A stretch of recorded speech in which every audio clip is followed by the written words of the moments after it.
วนมันผู้สาวส่วนยางเจ้านั้นก็งามจอมขวัญ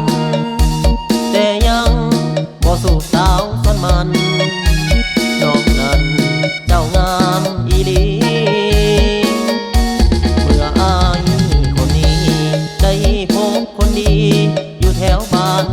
นาอยากให้พ่อแม่เอาสู่ขอการดา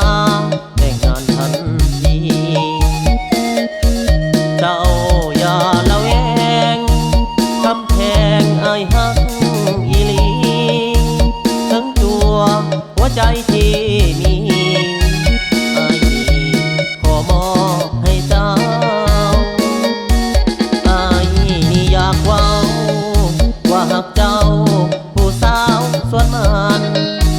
ขอเพียงอย่าได้แปรผันถ้าหากน้องสัวหน้าตาดีสาวน้อยสาวใหญ่บ่ใส่ใจดอกเด้อคนดีสิหักแต่เจ้าคนนี้บ่ได้หนีจากสาวส่วนมันเสื้อใจหับเอาอายนั่นเป็นสามีบ่ว่าหน้าแสงหน้าปีอายคนนี้จะสู้เพื่อนางอายหักเจ้าหลาย